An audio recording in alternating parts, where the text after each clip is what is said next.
because I've done a segment yesterday on the Istanbul Talks, how there was this meeting of the eager of European leaders in Kyiv, how they thought that they persuaded Donald Trump to put some pressure on Russia to agree to a ceasefire, how they put a deadline to that ceasefire as a prerequisite for the Istanbul talks, the direct talks between Russia and Ukraine, and how Trump has retreated from that and said, no, you should just sit down and directly talk with one another, no matter if there's a ceasefire or not, which basically led to Europe being a bit baffled as to Trump's sudden change of stance, because it seems like Europe still doesn't understand what sort of caliber of a man Trump is. Trump said that this Istanbul conversation is a great opportunity for peace, after which basically Zelensky said, okay, we will come, we will talk, but if Trump is not a coward, he will personally come and talk to me, which promptly Putin will come and talk to me if he's not afraid, which promptly Putin did not do. He just sent his B team, his second-tier team of negotiators, which incidentally were the same negotiators that did the negotiations in 2022, the leaked negotiations which had Russia demand demilitarization, giving up territory, giving up on NATO, basically leaving Ukraine defenseless and weak against any future invasions. So basically, Putin was counting that if he puts the same team in place, then the current negotiations will just be picking up from where the negotiation was left in 2022, right? So Putin did not come to this thing personally, and also Trump, who sort of signaled that he might drop by, also did not come to the negotiation, and then further undermined any point to this Istanbul talks by saying nothing of significance will happen until I meet with Putin personally. So this whole thing has proven to be a waste of time. I mean, before I get into the details, there is one positive that came out of this, and that is that apparently there will be an exchange of prisoners between Russia and Ukraine, 1,000 people for 1,000 people. So that's a pretty substantial positive that is coming out of the Istanbul talks. But apart from that, it has been a wash. Nothing happened. Let's read. The negotiations apparently ended in less than 2 hours. The Russian demands have been described as divorced from reality and beyond anything that has been discussed before. Among them were the usual demands on giving up 4 oblasts, Donetsk, Luhansk, Zaporizhia, Kherson, and like the 4 oblasts, of course. I think demilitarization might still be on the table. Like demands that are just unacceptable. And on top of that,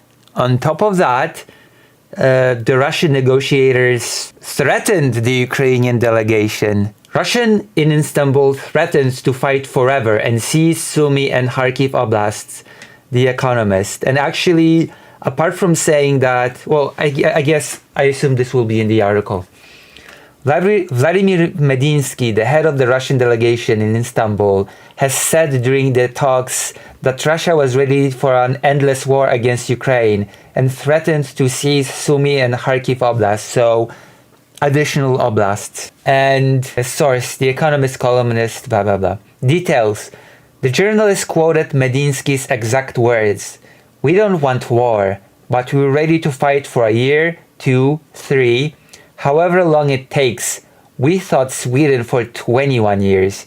how long are you ready to fight? Maybe some of those sitting here at this table will lose more of their loved ones. Russia is prepared to fight forever. Like, you tell me if this is an attitude of a country that supposedly is ready for peace negotiations. Is that the attitude of a country that is so willing for peace? Well, no, of course not. This is just stalling. This is just a waste of time. Like a bunch of threats and intimidation. You better give us what we want, because if you don't, we can just drag this out forever. You're just gonna continue losing loved ones. We're just gonna kill everybody that you care about until you give us what we want. We're prepared to go for as long as necessary to get our results. There's more. A well-placed source tells me Russia said it would agree to a ceasefire only if Ukraine withdraws from the 4 annexed provinces Russia doesn't even fully control. Moscow also threatened to seize 2 more, Kharkiv and Sumy. So, background. Peace talks between delegations from Ukraine and Russian Federation are continuing in Istanbul, Turkey. The Russians have put forward a number of unacceptable conditions, and we've basically touched upon them above. Ukraine's defense minister Rustem Umerov said that during the talks in Istanbul, the Ukrainian and Russian delegations discussed the possibility of 1,000 for 1,000 prisoner exchange. Apparently that has been agreed upon, so that is one positive that is coming out of this whole mess. The prisoner exchange, that people will be able to finally return to Ukraine. That is a single positive that we can be talking about here. Sky News has reported, citing a source in Ukrainian diplomatic circles, that Russia put forward demands that are unrealistic and go far beyond what was previously discussed. The media also, this last point is very interesting to me.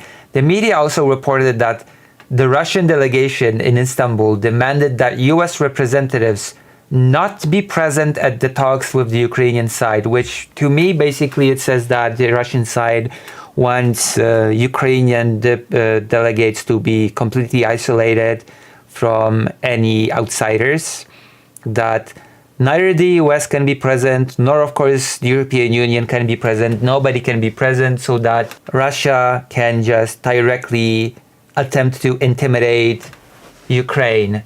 As evidenced from the statements above. Maybe some of those sitting here at this table will lose more of their loved ones. Russia is prepared to fight forever. Like, I think it's pretty clear what the goal of this direct negotiation is. It's to isolate and intimidate Ukraine into giving Russia what it wants. That's it. I don't see any other purpose to this. Otherwise, it's just a waste of time.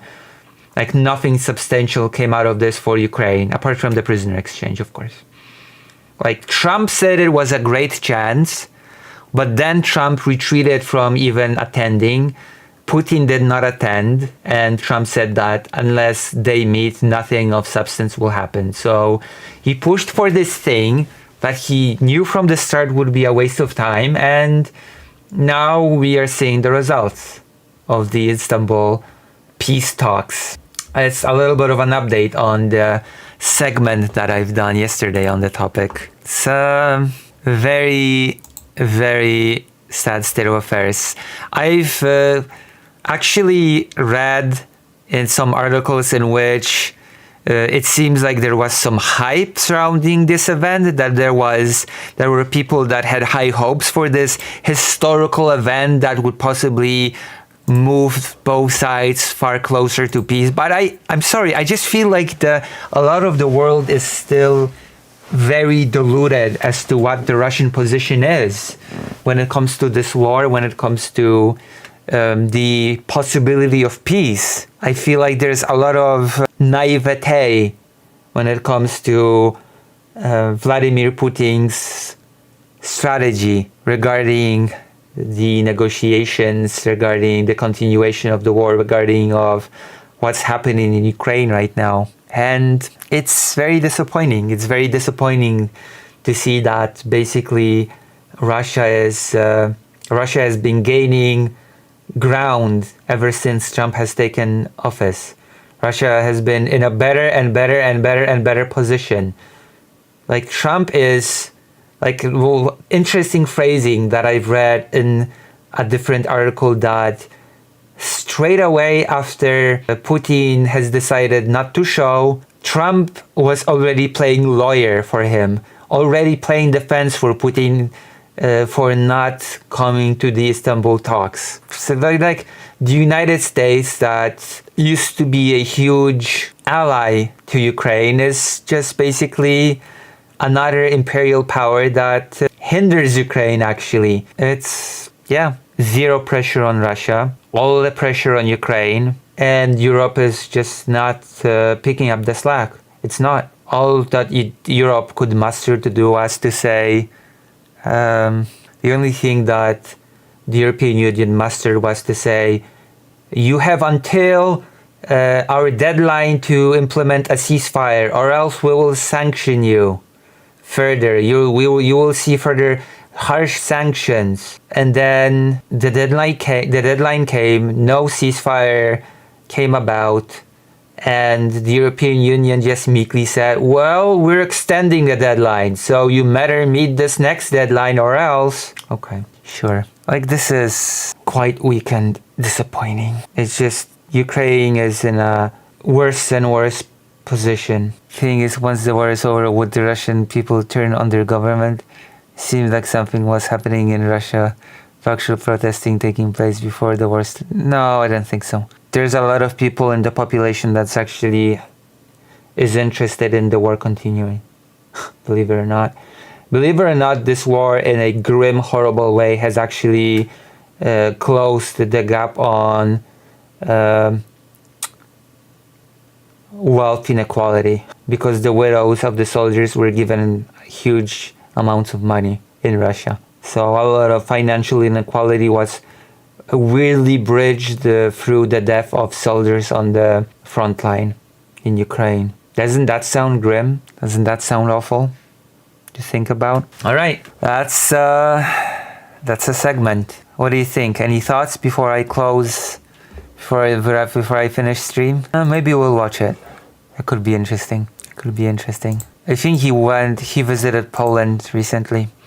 He did a bunch of videos about visiting Poland, Polish cities. NFKRZ did a video about the wives of Russian soldiers who romanticize being the wife to soldiers. I mean, I